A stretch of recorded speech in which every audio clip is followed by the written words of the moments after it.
And welcome back to more The Legend of Zelda. So last time we got the final piece of the Triforce of Wisdom and entered Death Mountain. So this time, we are going to collect two more necessary items. One is absolutely required and the other is just really helpful. And hopefully rescue Zelda. So first of all, let's go through here. I think this is where we need to go. We have a really difficult mini-boss. This is called Patra, and to defeat this enemy, we have to defeat all the little orange flying enemies around it, and then we can attack the main one. This one, we don't really have to fight, so I'm going to opt to not fight it because they are probably my least favorite enemy in the game. Probably even more than the final boss, if I'm being honest. Yeah, let's try to avoid, battling them whenever possible. So from here, I think we need to bomb this wall. I am running dangerously low on bombs. I am starting to get slightly worried. And guess what? We have another patron. We actually have to fight this one, if you want to complete this dungeon, because this one guards the map, sadly. So I thought I almost found a really perfect spot where I wouldn't take damage, but lo and behold, I took damage. So let's heal. This is not going well so far, but I kind of expected this particular enemy, literally this one, because we have to actually fight this one, to actually be one of the big walls of trying to get through here. It's kind of weird that the mini-boss was what I was most afraid of, but oh well, that's kind of Zelda 1 for you. Good, we have sword beams still. That's actually really good. I was afraid of losing them right at the end of the fight, and then not being able to handle the next room particularly well. If we don't get bombs here, we might be in trouble. So let's hope we get bombs here. Otherwise, we won't be able to actually get the item. We might have to come back a little bit later, which would be sad. Because we're right here, we fought a bunch of enemies to get here, and yet we don't have a way to blow up the final wall. And I can't think of any really easy ways to even get bombs at this point. So, well, that's awkward. Based on the hint previously that the 10th enemy has bombs, we now have to find an enemy to defeat, so that's neat. Luckily, we do have, the ability to open any door at this point, so we can freely search. There's the stopwatch, that's cool, if I can collect it. And hopefully one of these will drop enough bombs. Or we could just have really bad luck, apparently. Alright, let's try door number 2. Somehow I'm not surprised that this happened. Also that this happened right at the very end of the game. Just happened to run out of items at one of the worst possible spots because, of course. Some places even have places where you can buy bombs within the dungeon. I don't know if this one is like that, sadly. That went really smoothly, actually, minus taking a ton of damage. But we got bombs, so we're good. Unexpected, but we can make this work. So it was up here, right? Near the top corner of the map. Should be right here. I forgot the unequipped bombs if you actually run out. Through here, and we should have a bunch of enemies to fight. I really don't like these little spark enemies, because not being able to attack is like the worst possible situation. And I'm also still running dangerously low on health again. I hope there's a way to, like, to get hearts. Some dungeons, I feel like, have fairy fountains, in other games. I know A Link to the Past does that, where you can find a fairy fountain in the dungeon. I'm not sure if this game would be that nice. I would hope it would be, but I'm not holding my breath. We can definitely get through with the amount of health we have. By the way, this is the red ring, so now we have maximum defense. Obviously, this is optional, but very recommended, because, Yeah, the enemies clearly hit really hard, so having increased defense is lovely. And also we made our lives a little bit easier because now we have one less enemy to fight to get through a door. I am gonna stop and fight here just to hopefully get another heart, or like items, and these don't do that much damage, so the net loss is not that big of a deal if they don't drop anything. Lo and behold, they did not drop anything, because of course they didn't. So our next stop should be up here. Go to the next room. Good hint. I feel like he should have said, hey, bomb the wall, because he didn't say where the next room was. But oh well. It's kind of interesting that you get the red ring here in the final dungeon, because A Link to the Past does that as well, where the red mail is in the final dungeon. So kind of an interesting tradition. I feel like Zelda as a series is really fascinating because of how it builds off of each other. I feel like I talked about this a little bit already, but I do think A Link to the Past is just kind of like a better version of this game, and possibly even Ocarina of Time is a better version of A Link to the Past. And also, Twilight Princess kind of being like a better version of Ocarina of Time, so it's just kind of this continual cycle of Zelda games as a franchise just kind of building off of each other more than I think I've seen most series, because I feel like most series end up doing reboots and like changing things up more dramatically. Well, oh goody. So please, I was hopeful that we could actually just push the block and leave, but guess we have to fight a third one. Again, this game really likes reused enemies, and it's not too bad most of the time, unless you get an enemy like this that's just really bad to fight, and then it's a problem. That went really good though. Shockingly smoothly, if I'm being honest. Also a lot of reused hallways, because we've seen this pattern of room so many times at this point. Alright, so a lot of Wiz Robes. Again, at least we have chances for health, so that's great. I say this, but we're probably not gonna get any health from them because of my luck. Cool. So, from here we have plenty of bombs, so let's see what's up here. More Wiz Robes. This is a really bad room, because there's not a lot of room to maneuver. Case in point. Okay, I definitely could have done that a little bit better, but whatever. We survived. So I guess we have to push a specific block to make the stairs appear. I guess it's that one. Since these don't do damage, I'm just gonna kind of damage boost through them. And here is our final required item. The silver arrows. So now our arrows are stronger and capable of defeating Ganon. So this is required, the red ring isn't, but this absolutely is required to beat the game. Do not forget the silver arrows. I know fighting this mini-boss is not great, but you do need this, and it is a worthy opponent to guard the literal item you need to kill Ganon. So with the silver arrows in hand, we should be able to actually just go straight to the goal. Again, if you do not have the magical key, you will have to take a more roundabout way to actually get to Ganon, because you have to worry about key management.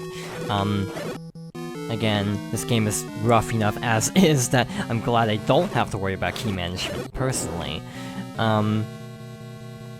I'm also a little bit lost on where to go from here. That's like one of those pictures taken immediately before disaster, pausing right as the little spike trap is moving towards me. So please drop anything at this point. I wouldn't even mind rupees, because we can use them as ammunition.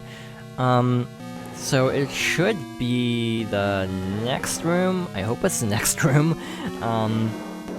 Oh, this room looks like it sucks. Again, the fact that the little spark enemies actually kind of move freely instead of being fixed to, like, a wall is what makes them so scary. If they just hug the wall or, like, a block, it wouldn't be that bad. But the fact that they can actively chase after you is what makes them way worse in this game compared to most. Oh look, a heart drop.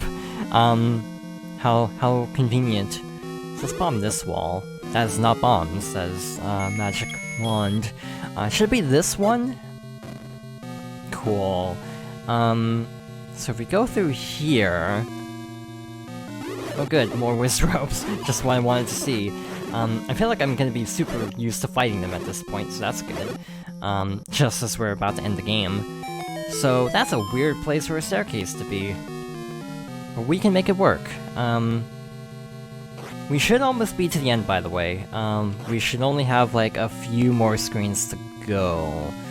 I say this, but I will probably eat my words here. I'm afraid I'm gonna have to use the potion before we even get to the boss. I mean, being at full health before the boss isn't the end of the world. I don't think this boss is even that difficult, like, just getting to the boss is the hardest part. So yeah, I feel like if I can make it to the boss and then use the potion, I'll feel a little bit better, but the boss should not be an issue. Just everything else is the problem. Alright, so where are we? Oh good. I am healing, because I am not feeling good about this encounter right here. Yeah, so much for getting to the boss. This should be the last obstacle before Ganon, though, so if we can get past this with a decent amount of life, we should be ready to go. I should also equip arrows so I don't forget later. Yeah, Sword Beams trivialize this fight a little bit. This isn't also weak to very much, like you can't just plop down a bomb. You have to use the sword, I'm pretty sure, or maybe the magic wand. Just landing a hit with the magic wand is unlikely, I find. It's also not doing, like, the wide attack, which was nice. That's the attack that I find the worst to deal with, so the fact that it did not do that was appreciated.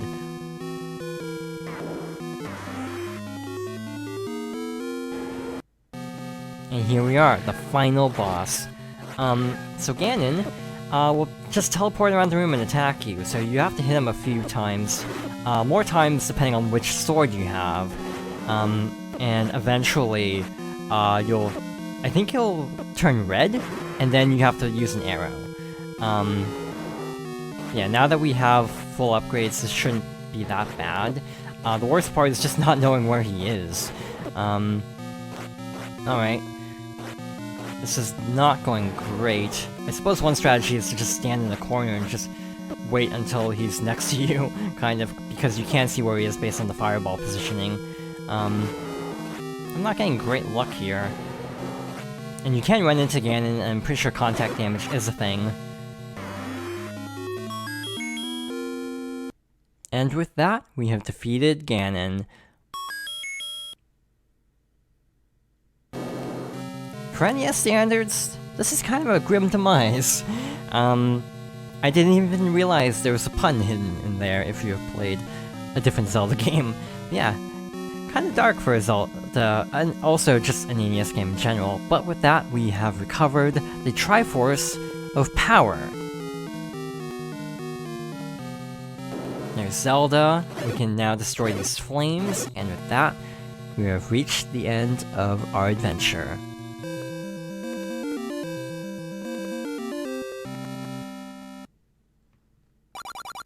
Thanks, Link. You're the hero of Hyrule.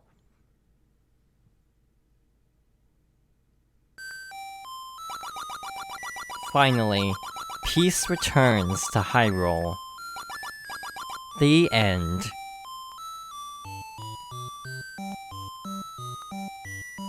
And with that, we have finished the original Legend of Zelda. This was fun. This was a lot more fun than I thought it would be. I thought I was going to be dying a lot more. So I'm pleasantly surprised at how relatively smoothly this went.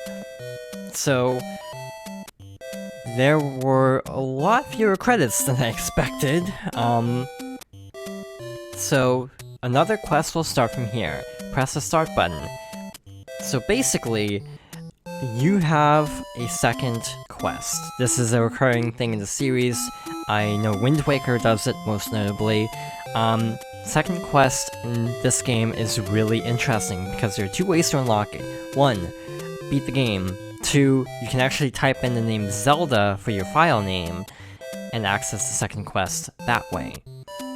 I will not be showing the second quest right now, maybe sometime in the future. I don't think it's likely because the second quest I've actually never done, and I hear it's really, really bad. So, if I'm not mistaken, the overworld is the same, but like where certain like cave entrances are and hidden secrets are, they're completely rearranged. The dungeons, I think, are in a different order, like they're located in the same spots, but there are actually different dungeons in them, so like the level 1 entrance in the main game might not be the second quest, level 1 entrance. I read somewhere that the warps actually keep the main game system, so you can often warp like out of order technically to what second quest has. An interesting tidbit about second quest is that they weren't actually going to do this originally. They ended up saving a lot of memory, so by the time they finished all the dungeons, they were like, we still have like half of the memory left, so let's just like make new versions of the dungeon. Like the overworld is, other than secrets being in different spots, the overworld itself is mostly the same, so they just mainly changed up some locations and yeah, redesign all the dungeons. I hear they're really fiendishly difficult, and thus I would, at the very least, want to play them on my own time before attempting to do a playthrough. But most likely, I'm just gonna call it here for this series. But yeah, if you have never played the original Legend of Zelda, you have no shortage of options. Again, I played the GameCube version, which I don't think is recommended because the D-pad on the GameCube controller isn't great. Also, the GameCube collection is like ridiculously expensive and I wish I hadn't sold it. Again, I might go into why I sold it if we ever get to Ocarina of Time, because that's a whole story in itself. But yeah, it's on the NES Classic, you know, Wii U Virtual Console, 3DS Virtual Console, Switch Online. There's actually a variant called the Legend of Zelda Special, that starts you out with, like, the white sword, I think. Do they start you out with the white sword or the magical sword? I think it's the white sword. Like, 6 hearts, the blue ring, as sort of an easy mode. So if you want to play the original Legend of Zelda but are intimidated by how difficult it can be, Legend of Zelda Special through the Switch Online is not a bad way to go about it. I think you can even technically play co-op because you can like swap players even when playing online, so that's kinda neat. But yeah, there are no shortage of options to playing this game. As a fan of the series, and as someone who did not grow up with this game, I don't think it's great, but I appreciate it for what it did, and how many precedents it set for the rest of the series. But yeah, I don't think I'll ever get to Zelda 2 because that game's even tougher, and I would have to practice so much to competently play the game. But with that being said, I think I'm actually going to wrap up this series here, so thank you for watching, and I hope you'll join me next time for something new.